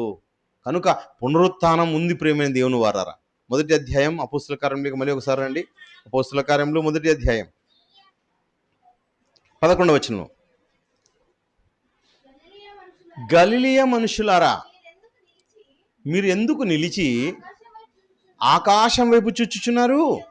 మీ యుద్ధ నుండి పరలోకమునకు చేర్చుకొనబడిన ఈ యేసే ఏ రీతిగా పరలోకమునకు వెళ్ళుట చూచితిరో ఆ రీతిగానే ఆయన తిరిగి వచ్చునని వారితో చెప్పి. చూడండి, ఆ రీతిగానే తిరిగి వస్తాడు. ఎవరు? యేసుక్రీస్తుల వారు. ఏ రీతిగా పరలోకానికి ఎక్కిపోవడం మీరు చూశారో, ఆరోహణం అవడం చూశారో, అదేవిధంగా ఆయన అవరోహణం, ఏమండి, ఆరోహణమైన ఆయనే, కింద నుంచి పైకి వెళ్ళిన ఆయనే పైన నుంచి కిందికి వచ్చడం మీరు చూస్తారు. ప్రపంచ మనుషులందరికీ అండి ఏకకాలంలో కనపడతారంట ప్రియమైన దేవుని వారు. యేసుక్రీస్తు వారు అందరికీ కనపడతారంట. అందరూ రొమ్ము కొట్టుకుంటారంట. ఏమండి, యేసుక్రీస్తుల వారి రాక విశ్వ వినాశనం జరుగుతుంది. అందరూ ఆయన్ని చూసే అవకాశం ఉందంట. మనుషులందరూ కూడా ఎత్తబడతారంట. కనుక అందరికీ కూడా ఏముంది? పునరుత్థానం. మనుషులందరికీ పునరుత్థానం ఉంది. ఏమండి, మనం ఏం చేస్తున్నాం? భూ సంబంధమైన వాటిని చూసి అబ్బా చాలా గొప్పదండి, బా టీవీ ఎంత గొప్పదండి, ఎంత బాగా పెద్దగా ఉందండి. ఏమండి, ఇంటికి ఏదైనా ఒకటి వస్తువు వచ్చిందనుకోండి, దాన్ని చూసి మురిసిపోతూ ఉంటారు. మంచిదే, కానీ దానికన్నా దేంట్లో మనం మురిసిపోవాలి? వాక్యంలో మురిసిపోవాలండి. వాక్యంలో ఆనందించాలి ప్రియుల. ఆనందించుడి, మరలా చెప్పుదును, ప్రభువులో ఆనందించుడి. ప్రభు అంటే అది వాక్యం. ఆయన పేరే దేవుని వాక్యం. ప్రియమైన దేవుని వాళ్ళరా, ఆ వాక్యంలో ఆనందించాలి. ఆ వాక్యములో ఎంత ఆనందం ఉందంటే, ఎంత పెద్ద సమస్య వచ్చినా ఆనందమే ఉందంటాడు. వాక్యంలో ఎంత ఆనందం ఉందంటే, ఏమండి, మన ప్రాణం పోతుంది అన్న వాక్యంలోనే ఆనందం ఉంది ప్రియుల. వాక్యం అన్నది చాలా గొప్పది, సజీవమైంది, బలమైనది, మిమ్మల్ని పరలోకానికి చేర్చేది, మనల్ని నిలవబెట్టేది, శాశ్వతమైన బ్రతుకునిచ్చేది ప్రేమైన దేవుని వాళ్ళ వాక్యం అనేది. కనుక ఆ వాక్యాన్ని మనం బాగా ప్రేమించాలి. ఏమండి, ఇప్పుడు మీరు బాగా ఆలోచించండి ఒక మాటను. పేతురు గారిని మార్చింది ఎవరు? పేతురు గారిని మార్చింది తెలుసా? పునరుత్థానం. ఏమండి, పునరుత్థానం కాకముందు పేతురు ఎలా ఉన్నాడు? ఒక పిరికివాడుగా ఉన్నాడు. చిన్న బిడ్డలకే భయపడుతున్నాడు. చిన్న బిడ్డలు ఎదుటనే మాట్లాడలేకపోతున్నాడు. ఏమండి, కానీ పునరుత్థానం జరిగిన తర్వాత ఎవరి ముందైనా మాట్లాడుతున్నాడు. ఘంటాపదంగా గట్టిగా ఆయన మాట్లాడగలుగుతున్నాడు. అపోస్తుల కార్యంలో 4వ అధ్యాయం 18వ వచనం చూద్దామండి. ఎంత మార్పు యేసుకు వాళ్ళ పేతురులో కనపడుతుందో 18వ వచనము చూద్దాం. అప్పుడు వారిని పిలిపించి, ఎవరు వారిని అంటే వారనగా ఎవరు? యోహాను, పేతురు. అర్థమవుతుంది కదండి. వారిని పిలిపించి, మీరు యేసు నామమును బట్టి ఎంత మాత్రమును మాట్లాడకూడదు, బోధింపకూడదని వారికి ఆజ్ఞాపించారు. ఏమండి, ఇప్పుడు ఎవరు పిలిపించిన వాళ్ళు ఆ గవర్నమెంట్కి సంబంధించిన వాళ్ళు. మీరు ఈయన గురించి ఎక్కువ మాట్లాడొద్దండి, ప్రకటించొద్దండి, మీరు మీ ఇంట్లోకి వెళ్ళిపోండి అన్నారు. గతంలో అయితే ఏం చేసేవాడు పేతురు? చిన్న బిడ్డ మాట్లాడినా పరిగెత్తుకుంటూ వెళ్ళిపోయేవాడు. కానీ ఇప్పుడు ఒక ప్రభుత్వమే పిలిచి మాట్లాడుతున్న, ప్రభుత్వమే బెదిరిస్తున్నా ఏమంటుంది ప్రభుత్వం? ఎంత మాత్రము మాట్లాడకూడదు. చూడండి ఆ మాట. మీరు ఎట్టి పరిస్థితులు నోట్లో నుంచి యేసు అనే మాట రాకూడదు. మీరు యేసు నామమును బట్టి ఎంత మాత్రము బోధింపకూడదని వారికి ఆజ్ఞాపించారు. అందుకు పేతురు, యోహాను వారిని చూచి, దేవుని మాట వినుట కంటే మీ మాట వినుట దేవుని దృష్టికి న్యాయమా? మీరే చెప్పండి. మీరు చెప్పండి అయ్యా, మీరు చెప్పండి. మేము ఎవరి మాటను బట్టి మాట్లాడుతున్నామో తెలుసా? దేవుని మాటను బట్టి మాట్లాడుతున్నాం. దేవుడు చెప్పాడు మాకి, యేసుని గురించి చెప్పండి, యేసుని గురించి మాట్లాడండి, మీరు సర్వలోకమునకు వెళ్ళి సర్వ సృష్టికి స్వార్థను ప్రకటించండి. ఏ మాట ఇది? దేవుని మాట అండి. ఈ దేవుని మాటను మనం ఏం చేయాలి? మనం చెప్పాలి. మీ మాట వినడం న్యాయమా, దేవుని మాట వినడం న్యాయమా? మీరు చెప్పండి. ఏమండి, ఆ మాట మాట్లాడాలంటే ఎంత ధైర్యం ఉండాలి? ఏమండి, మనిషినే ప్రశ్నించాలంటే చాలా ధైర్యం ఉండాలి. అది కూడా ఎవరంట? వీరు విద్య లేని పామరులు. విద్య లేని వారికి ఇంత టెక్నిక్గా మాట్లాడుతున్నారు వాళ్ళు. ఏమండి, ఎలా మాట్లాడుతున్నారు? మీరు మనుషులు, ఆయన దేవుడు. మరి దేవుని మాట వినాలా, మనుషుల మాట వినాలా? ఎవరని చెప్పే దేవుని మాట వినమంటారు. దేవుడు ఏం చెప్పాడు? ఇదిగో ఆయన గురించే చెప్పండి. ఏం చెప్పాలి ఆయన గురించి? ఆయన యొక్క సమాధి పునరుత్థానం గురించి మాట్లాడండి. దేని గురించి మాట్లాడాలి? పునరుత్థానం. ఏమండి, పునరుత్థానమే నిజంగా ప్రియులరా, పునరుత్థానం అనేదే వాక్యం. ఏమండి, పునరుత్థానమే వాక్యం అనగా పునరుత్థానానికి సంబంధించిన బోధ. మన కుటుంబాల్లో ఏ బోధ మాట్లాడుకోవాలంటే అది యేసులాగా మనం బ్రతికామంటే, యేసులాగా మనం ఆలోచించామంటే, యేసు లాంటి బోధకు సంబంధించిన మాటలు ఇతరులకు చెప్పాము అంటే మనం ఏం చేరుకుంటాం? పరలోకానికి చేరుకుంటాం. ఈ లోకములో ఉన్నదంతా ఏదండి? శరీరాశ, నేత్రాశ, జీవబుడం. దీంట్లో ఏమీ లేదు. నీకు కావాలా కొనుక్కో, దాంట్లో గొప్పదేమీ లేదు. ఏమండి, ఈరోజు చూడండి, క్రైస్తవులందరూ కూడా నిన్న మొన్న ఒక దాదాపు 3-4 రోజులు విపరీతమైన షాపింగ్కి పోయింటారండి. ఒక పక్కేమో గుడ్ ఫ్రైడే జరుపుకుంటూ అంటారు, ఓ పక్కేమో షాపింగ్ పోతూ అంటారు. ఏమండి, ఓ పక్క బాధ, ఒక కంట్లో బాధ, ఒక కంట్లో ఆనందం. ఏమండి, ముందు రోజు షాపింగ్, లేకపోతే ఈ రోజు వద్దనుకుంటే ఇంకో రోజు షాపింగ్ పెట్టుకుంటారు. షాపింగ్ పెట్టుకుని ఆనందపడతా అంటారు. ఒక పక్క బా షాపింగ్లో మంచి మంచి కొనుక్కున్నాం, మంచి కొనుక్కున్నాం. దేంట్లోనూ మంచిదేం లేదు పిల్లరా. ఏమండి, బట్టలు, రంగులు, దానిలో ఉండేదేమీ లేదు, ఒరిగేదేమీ లేదు. పోవాలి, షాపింగ్ కొనుకొచ్చుకోవాలి, వేసుకోవాలి, మంచిది. కానీ దాంట్లోనే ఏదో ఉందనుకోవడం, దాంట్లో ఏదో గొప్పది ఉందనుకోవడం. ఈరోజు చూడండి, మన మహానగరాలకు పోతే ఎలా పోతుంటారో స్త్రీలంతా కూడా, పురుషులు ఎలా పోతుంటారో అంతా చింపిరి జుట్లు వేసుకొని, ఏమండి, సగం సగం డ్రెస్సులన్నీ వేసుకొని, పెద్ద తిక్కొళ్ళు పిచ్చోళ్ళు పోతుంటారంటే వాళ్ళు. నిజంగా చెప్పాలంటే ఈ కళ్ళు కనపడిన వాళ్ళు పోతుంటారు ఇట్లా తారాడుకుంటా. వాళ్ళని చూసి అట్లే బాధ అవుతుంది. ఒక డిగ్నిఫైడ్ లేదు, ఏ పాడు లేదు. ఏమండి, అంతా ఎలా ఉంటే అంత వెకిలిగా ఉన్నారండి మనుషులందరూ కూడా. మనం అనుకుంటున్నామో మంచి డ్రెస్సులని. ఏమండి, ప్యాంట్ అంతా చినిగిపోయి ఉంటుంది. ఏమండి, డ్రెస్ అది చినిగిపోయిన డ్రెస్ వేసుకుంటే మంచిదండి చెప్పండి? ఎవరికైనా అలాంటి వాళ్ళని చూస్తే ఏం చేస్తాం మనం? అయ్యో పాపం చినిగిపోయింది డ్రెస్ అని ఇంకొక డ్రెస్ ఇస్తారు. కానీ ఆ డ్రెస్సే కొత్త డ్రెస్ అని వేసుకుంటున్నాం. అంగీ జింపుకుండేది ఒక పక్క అండి, ఒక హ్యాండ్ ఉందనుకోండి, ఇక్కడ వరకు చిప్పేసుకున్నాం అనుకోండి, ఇది మాత్రం ఉందనుకోండి, ఎలా ఉంటుంది చెప్పండి? ఇన్షర్ట్ చేసుకుంటారండి. ఒక పక్క ఇన్షర్ట్ చేసుకుంటారు, ఒక పక్క వదిలేస్తారు. దాన్ని ఏమంటారంట? స్టైల్. ఏమండి, గతంలో ఒకటి ఉండేదండి ప్యాంట్లో, ఒక ప్యాంటు, అది 2-3 ప్యాంట్లో తెలియదు మనకైతే. కానీ ఏమండి, ఒక ప్యాంట్ ఏమో లోపల వేసుకుంటాడు, ఇంకో ప్యాంట్ ఏమో కొద్ది వరకు ఉంటుంది. ఆ ప్యాంట్ అలా ఉంటుంది. అలా అంటే అలాంటి, లేకపోతే జోబీలు ఎక్కడ పడితే అక్కడ అండి, కింద అండి కాళ్ళ దగ్గర కూడా జోబీలు ఉంటాయండి ప్యాంట్లకి. అక్కడేమన్నా పెట్టుకుంటే అవుతుందా? కాదంతా స్టైల్ అంతే. అది చెప్పులు ఉంటాయండి. చెప్పులు ఎలాంటివి ఉంటాయంటే టైర్లు వేసుకున్నట్లు ఉంటాయి, లారీ టైర్లు వేసుకున్నట్టుగా ఉంటాయన్నమాట. దానికి అన్ని రంధ్రాలు వేసి ఉంటారు. అది ఫ్యాషన్ అంటారు. అంటే ఈ ఫ్యాషన్లన్నీ ఎలా ఉన్నాయంటే ఇవన్నీ కూడా ఏ మాత్రం బాగోలేవు. ఏమండి, అందాన్ని ఇచ్చేవే కాదు, ఇవన్నీ పిచ్చోళ్ళు వేసుకునే డ్రెస్సులను వేసుకొని చాలా ఫ్యాషన్ అని చెప్పుకుంటున్నారు అన్నీ కూడా. కనుక అలాంటి వాటిని ఈరోజు మనుషులందరూ కూడా ఎంకరేజ్ చేసుకుంటున్నారే కానీ వాటిలో ఏమీ లేదు. కాబట్టి బట్టల్లో ఏదో గొప్పదనం అనుకున్నది. బట్టలు నీట్గా డిగ్నిఫైడ్గా ఉండడానికి మనకు పనికొచ్చేటివి అవి. నీట్గా ఉండడానికండి. మన జీవితకాలం అంతా గుర్తుపెట్టుకోండి. జీవితకాలం అంతా నీకు ఎట్లా ఉంటే నచ్చుతుందంటే క్రీస్తు ఎలా ఉంటే నన్ను మెచ్చుకుంటాడో ఆలోచించాడు పిల్లలు. ఒక క్రైస్తవుడిగా, ఒక క్రైస్తవురాలుగా నిన్ను క్రీస్తు చూస్తే ఎలా ఉంటే మెచ్చుకుంటాడు అండి. అలా బట్టలన్నీ చించేసుకుంటే క్రీస్తు మెచ్చుకుంటాడా ఏమండి? మెచ్చుకుంటాడా అలా అంటే? అమ్మా, నిన్ను ఈ భూమి మీదకి తీసుకొని రావడానికి, నీకు దేహాన్ని ఇవ్వడానికి ఎంత కష్టపడ్డాడు తండ్రి అయిన దేవుడు.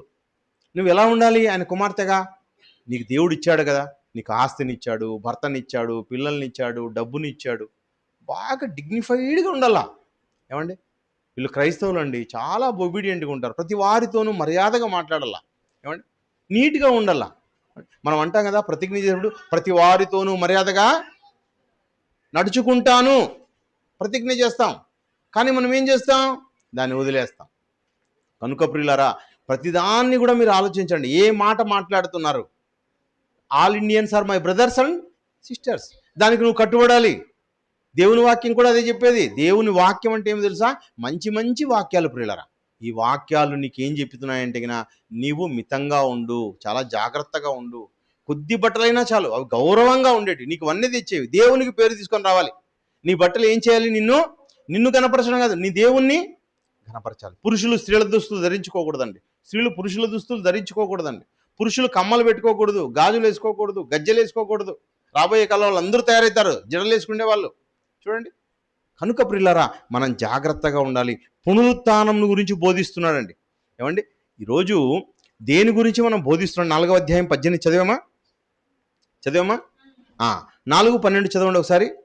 బోధ ఏం జరుగుతుందంటే మత్తయి 4:12 చదవండి. మరి ఎవరి వలనను రక్షణ కలుగదు. ఇందాక కూడా చదివించిన మాట, ఎవరి నామంలో నీవు క్రైస్తవుడవైన నీవు, ఏమండి, నీవు పునాది మీద ఉండాలండి. ఎవరి గురించో కాదు వాక్యం. ఎవరు పునాది మీద ఉండాలి? మొదటగా నీవు. ఏమండి?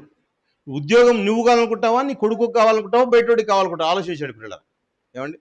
ఒక 10 లక్షలు ఇస్తారనుకోండి నెలకి, నాకు కావాలి అనుకుంటావా, నువ్వు కావాలనుకుంటావా, నీ కొడుకు కావాలనుకుంటావా? నీకు నీ కుమారునికి కావాలనుకుంటావు.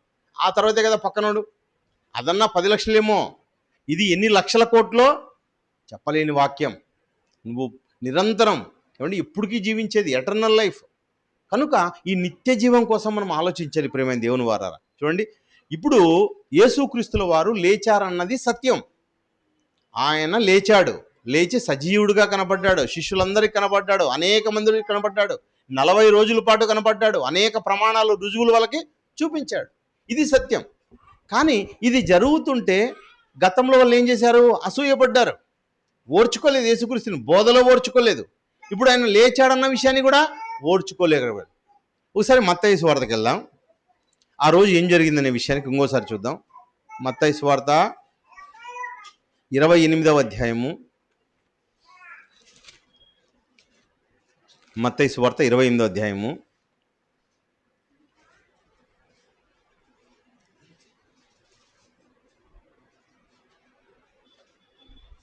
యేసు శిష్యులకు కనబడిన విషయాన్ని చూద్దాం. 9వ వచనం చూడండి. 28వ అధ్యాయం 9లో, యేసు వారిని ఎదుర్కొని మీకు శుభమని చెప్పెను. వారు ఆయన యుద్ధకు వచ్చి ఆయన పాదములు పట్టుకొని ఆయనకు మొక్కగా, యేసు, భయపడకుడి, మీరు వెళ్ళి నా సహోదరులు గలిలయకు వెళ్ళవలననియు వారు అక్కడ నన్ను చూతురనియు వారికి తెలుపండి. మీరు గలిలయకు వెళ్ళండి, అందరూ గలిలయకు రమ్మని చెప్పండి. నేను గలిలయ వస్తాను, నేను కలుసుకుంటాను, నేను అందరికీ కనబడతాను. ఏమండి? ఒక్కసారండి 500 మందికి పైగా శిష్యులు కూడా కనబడ్డాడు. అందరికి కనబడ్డాడు యేసుక్రీస్తుల వారు. ఏమండి? మనం ఆ రోజుల్లో లేం. నేత్రాలన్నీ కూడా దేవుని చూడాలనుకుంటాయి కదా, సజీవుడైన ఆయన్ని చూడాలనుకుంటాయి కదండి. ఎంత ఆశ ఉంటుంది, ప్రతి నేత్రానికి ఆశ ఉంటుంది. ఈ వేటిలో ఆశ కాదు కానీ క్రీస్తులో కూడా ఆశ ఉంటుంది, ప్రతి నేత్రానికి చూడాలని. కొద్ది మందికి ఆ రోజుల్లో అయినా కనిపించాడు. ఈ విషయాన్ని 11వ వచనం చూడండి. వాళ్ళు ఏం చేశారో, వారు వెళ్ళుచుండగా కావలి వారిలో కొందరు పట్టణంలోకి వచ్చి జరిగిన సంగతులన్నిటినీ, ఇప్పుడు ప్రధాన యాజకులతో ఎందుకు చెప్పారు? ప్రధాన యాజకులే వాళ్ళని అక్కడ ఏం పెట్టారు? సెక్యూరిటీ గార్డ్స్గా పెట్టారు. ప్రధాన యాజకులే దానికి పిలాతు ద్వారా సెక్యూరిటీ గార్డ్స్ని తీసుకొచ్చి ఆ రాతికి ముద్ర వేసి వీరందరూ సెక్యూరిటీగా ఉండండి 3 దినాల పాటు అని ఉన్నారన్నమాట. ఇప్పుడు వాళ్ళు వచ్చారు, సమాచారం మళ్ళీ ఎవరికి అందించారు? ప్రధాన, అయ్యా మేమేమో సెక్యూరిటీగా ఉన్నాము, మీరు చెప్పినట్లే ఉన్నాము, కానీ జరిగింది ఏమంటే అని చెప్పి దూత ఇలా వచ్చాడు, రాయిని పొర్లించాడు, యేసుక్రీస్తుల వారు లేచారు, అన్ని జరిగిన విషయాల్ని పూసకూర్చున్నట్టుగా జరిగినట్టుగా చెప్పినారు. చెబితే వీళ్ళు ఎలాంటి వాళ్ళు? వీళ్ళు అసూయపరులు, మంచి వాళ్ళు కాదు. ఆ రోజుల్లో ఉన్న ప్రధాన యాజకులు అన్న వాళ్ళు, అదేవిధంగా పరిసయ్యులు. వాళ్ళు ఏం చేస్తున్నారు చూడండి. కాబట్టి వారు పెద్దలతో కూడి వచ్చి ఆలోచన చేసి ఆ సైనికులకు చాలా ద్రవ్యం ఇచ్చి, మేము నిద్రపోవచ్చుండగా అతని శిష్యులు రాత్రి వేళ వచ్చి అతనిని ఎత్తుకొని పోయిరని మీరు చెప్పుడి. ఇది అధిపతిన చెవిన పడిన ఎడల మేమతన్ని సమ్మతపరిచి మీకు ఏమీ తొందర కలగకుండా చేతుమని చెప్పారు. చూడండి, అంటే వాళ్ళు ఏం చెప్పారంట? అప్పుడు వారు ఆ ద్రవ్యము తీసుకొని తమకు బోధింపబడిన ప్రకారం చేసిరి. ఈ మాట యూదుల్లో నేటికి వరకు వ్యాపించింది. ద్రవ్యము, డబ్బు తీసుకున్నారండి. ద్రవ్యం తీసుకొని ఏం చెప్పారంట? ద్రవ్యం తీసుకొని, అయ్యా వాళ్ళ శిష్యులు, యేసుక్రీస్తుల వారి శిష్యులే, మేము పడుకుండగా వచ్చి వాళ్ళు ఎత్తుకెళ్ళారు. పడుకున్నప్పుడు ఎత్తుకొని పోతే ఆ శిష్యులే ఎత్తుకొని పోయినట్టు చెప్తారండి. అర్థమైందా? చూడు, ఈ మాత్రం కామన్ సెన్స్ కూడా లేకోకుండా వాళ్ళు ఏం చెప్పారో అదే చెప్పారు. ఈనాటికి నేటికి కూడా మరి యూదులలో ఈ మాటే వ్యాపించిందంట. ఏమాట? యేసుక్రీస్తు శిష్యులే ఆయన ఎత్తుకొని పోయారు. ఎత్తుకొని పోతే ఇప్పుడు అంతా జరుగుతున్నప్పుడు, ఇప్పుడు వీళ్ళు ఉన్నారు కదా ఆల్రెడీ కుట్ర పన్నిన వాళ్ళు, ఆ శిష్యులు అందరినీ కూడా బాగా ఉతికి వారేసేసి, మరి యేసు శవాన్ని ఆడబెట్టారో తీసుకొచ్చి రుజువు చూపిస్తే అయిపోతుంది కదా. శవాన్ని ఎత్తుకుపోయినప్పుడు, ఎత్తుకుపోయిన శవం ఒక చోటు ఉంటుంది, వాళ్ళు చూపించవచ్చు కదా. కాదు ప్రియులారా, ఇవన్నీ కూడా లేని మాటలు, లేని వార్తలు. యేసుక్రీస్తు శిష్యులు ఎంత గొప్పగా మారిపోయారంటే మనుషులందరికీ కూడా బాగు చేసేటట్టుగా మారిపోయారు. పేతురు గారు, అదేవిధంగా యోహాను గారు, యాకోబు గారు, మరి పౌలు గారు, వీరందరూ కూడా ఎన్నెన్నో అద్భుత క్రియలు చేశారు. ఎవరి నామాన్ని బట్టి? యేసునామాన్ని బట్టి. యేసునామాన్ని బట్టి చేయగలిగారు అంటే అదంతా కూడా వాస్తవం, అవాస్తవం అయితే కాదు. ఏమండి, అక్కడే మీకు కొన్ని సందర్భాల్లో మీకు అనిపిస్తుంది, దూదాని కొద్దిమంది 200 మందిని 400 మందిని తీసుకొని విప్లవం రేపిన వాళ్ళు ఆ కాలంలో కొన్నాళ్ళు ఉన్నారు. ఆ తర్వాత వాళ్ళు ఏమైపోయారు? వాడు వెళ్ళిపోయారు, ఆ విప్లవము చల్లారిపోయింది. ప్రపంచంలో చాలా విప్లవాలు జరిగాయి, అవి ఎప్పటికీ జరుగుతూ ఉండవు. మొదటి ప్రపంచ యుద్ధము, రెండవ ప్రపంచ యుద్ధం, ఇప్పుడు మూడవ ప్రపంచ యుద్ధం జరుగుతుందనుకుంటున్నారు. ఇలాంటివన్నీ కూడా సమసిపోతాయి. కానీ దేవుని వలన జరిగిన కార్యము కనుక ఇది మాత్రం కొనసాగుతుంది. మరి ద్రవ్యం ఇచ్చి చెప్పారంటే, ద్రవ్యం తీసుకొని ఏం చెప్పారు? వాళ్ళు అబద్ధం చెప్పారు. అబద్ధానికి జనకుడు ఎవరు? అపవాది. 8వ అధ్యాయం 44 యోహాను సువార్త 8వ అధ్యాయము. మీ తండ్రియగు అపవాది సంబంధులు మీ తండ్రి దురాశలు నెరవేర్చగోరుచున్నారు. ఆది నుండి వాడు నరహంతకుడు, సత్యమందు నిలిచిన వాడు కాదు, వాని యందు సత్యమే లేదు. వాడు అబద్ధమాడునప్పుడు తన స్వభావమును అనుసరించియే మాట్లాడును. వాడు అబద్ధికుడు, అబద్ధమునకు జనకుడు. అబద్ధానికి జనకుడు అండి, లేనిది పుట్టించేవాడు. పిల్లరా, ఈరోజు మనుషులందరూ ఎవరి సంబంధులుగా చేసేసాడంటే వాడు దుష్ట సంబంధులుగా మార్చేశాడు మనుషులందరినీ కూడా. మనుషులందరూ అబద్ధాలు మాట్లాడుతున్నట్టు ఏ సంబంధులు? దుష్ట సంబంధులు. అంటే ఆ రోజుల్లో మరి ఎవరైతే సైనికులు ఉన్నారో సైనికులకు కూడా వాడు ఏం బోధించాడు? అపవాది, ఇదిగో ఇదే బోధించండి, ఈ మాటను బోధించండి. ఎందుకంటే ఆయన్ని చంపాలని కోరుకున్నాడు. చనిపోతే తిరిగి లేవకూడదు అనుకున్నాడు. లేస్తే మరి దానికి ఇంకొక దాన్ని పుట్టిస్తూ ఉన్నాడు. కనుక ఆనాటి నుండి ఈనాటి వరకు కూడా పునరుత్థానాన్ని లేదని చెబుతూ ఉన్నారన్నమాట. పునరుత్థానం పైనే క్రైస్తవం నిలబడి ఉంది. పునరుత్థానం పైనే నీతిమంతుడు నిలబడి ఉన్నాడు. ఏమండి, ఏది నీతి? ఆనాడు ఏం చేశాడు అబ్రహాం గారు? అబ్రహాము వాక్యము నమ్మను, అది అతని నీతిగా ఎంచబడెను. ఏది నీతిగా ఎంచబడుతుంది ఈరోజు? పునరుత్థానాన్ని నువ్వు నమ్మాలి. పునరుత్థానాన్ని ఎవరైతే నమ్ముతారో వాళ్ళే నీతిమంతులు, వాళ్ళే పరిశుద్ధులు. మనందరికి కూడా పునరుత్థానం ఉంది ప్రియులారా. కాబట్టి యేసుక్రీస్తుల వారు ప్రథమ ఫలంగా లేచారు. ఇదే సువార్త. ముగిస్తానండి. కొరింథీయులకు రాసిన మొదటి పత్రిక 15వ అధ్యాయం కొరింథీయులకు రాసిన మొదటి పత్రిక 15వ అధ్యాయం 12వ వచనం చూడండి. క్రీస్తు మృతులలో నుండి లేపబడి ఉన్నాడని ప్రకటించబడుచుండగా మృతుల పునరుత్థముల లేదని ఎట్లా చెప్పుచున్నారు? మృతుల పునరుత్థానము లేని ఎడలా చూడండి, క్రీస్తు కూడా లేపబడి, అంటే పునరుత్థానాన్ని లేదని చెప్తున్నారంట. పునరుత్థానం అవాస్తవం అని చెప్తున్నారంట. పునరుత్థానం అవాస్తవం అయితే నీవు కూడా లేపబడవు, ఎవరు లేపబడరు. ఏమండి అంటే ఏ దాని మీద ఉంది సువార్త? సువార్తే మృతుల పునరుత్థానం.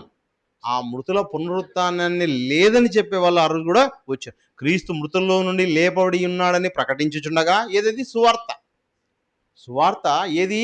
క్రీస్తు మృతులలో నుండి లేపబడి ఉన్నాడని సువార్త ప్రకటించుచుండగా మీలో కొందరు మృతుల పునరుత్థానం లేదని చెప్పుచున్నారు. మృతుల పునరుత్థానం లేనిడలా క్రీస్తు కూడా లేపబడి ఉండాలి. 20వ వచనం చూడండి. 20వ వచనం,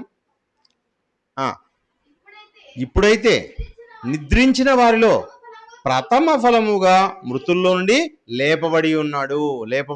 క్రీస్తు లేపబడి ఉన్నాడు. ఆయన సజీవుడు, ఆయన లేచాడు. క్రీస్తును నమ్ముకొని ఈ వాక్యాన్ని ఇతరులకు చెప్పి, నీ కుటుంబ సభ్యులకు చెప్పండి చాలు. మీ కుటుంబ సభ్యులు పాపంలో పడుకున్నారనుకోండి, ఎంత గొప్ప కుటుంబం అండి. మీ కుటుంబ సభ్యులను నువ్వు కాపాడుకుంటే, ఒక యజమానిగా, ఒక యజమానురాలుగా కుటుంబ సభ్యుల్ని కాపాడుకుంటే, పిల్లలు పాపం చేయకుండా పోతే, అన్యాయం చేయకుండా పోతే, అక్రమం చేయకుండా, ఏది ఆశించకుండా ఉంటే అంతే చాలు కదండి గొప్ప కుటుంబం. ఏమండి, మొదటగా మనల్ని మనం కాపాడుకుందాం, మన కుటుంబాన్ని కాపాడుకుందాం. అది ఏం చెప్తుందంటే మృతుల పునరుత్థానం. పునరుత్థానానికి ముందు ఎలా ఉన్నంట పేతురు? ఏమంటే పిరికివాడుగా ఉన్నాడు. పునరుత్థానం తర్వాత ధైర్యశాలిగా ఉన్నాడు. ఎందుకంత ధైర్యశాలిగా ఉన్నాడు? పునరుత్థానం మీద తన జీవితాన్ని కట్టుకున్నాడు. మరి క్రైస్తవులైన వారందరూ కూడా, క్రైస్తవుడు అంటే ఇదిగో నేను రాబోయే కాలంలో నేను పరలోకానికి చేరతాను విశ్వసించినవాడు. దేన్ని విశ్వసించినవాడు? పునరుత్థానాన్ని విశ్వసించినవాడు. కనుక క్రైస్తవులైన వారందరూ కూడా పునరుత్థానాన్ని విశ్వసించి, ఆ పునరుత్థానంలో మరి ఎవరైతే ప్రధాన యాజకులు, ఎవరైతే ఆ రోజు ఏమండి పరిసయ్యులు ఉన్నారో వాళ్ళు అబద్ధాన్ని చెప్పించారు. అలాంటి అబద్ధంగా మనం నమ్మకూడదు, నిజంగా నమ్మాలి, వాస్తవంగా నమ్మాలి. కనుక అలాంటి వాస్తవంలో ఉంటే వాళ్ళు క్రైస్తవులు అవుతారు. క్రైస్తవులైతే మీ జీవితాన్ని కాపాడుకుంటారు, మీ పక్కవాడి జీవితాన్ని కూడా కాపాడతారు. ప్రార్థన చేసుకుందాం. దయగలిగిన మా తండ్రి, మీకు వందనాలు, స్తుతులు, స్తోత్రాలు. లోకంలో ఎందరికోలేని భాగ్యాన్ని తండ్రి మా జీవితంలో అనుగ్రహించారు తండ్రి. మరి క్రీస్తు పునరుత్థాన పండుగ సందర్భంగా తండ్రి మీ విలువైన మాటలు తండ్రి మాకు బోధించారు తండ్రి. ఈ మాటల మీద నిలబడిన మేము తండ్రి పునరుత్థానం మీద మేము కట్టుకోవడానికి సహాయం చేయండి తండ్రి.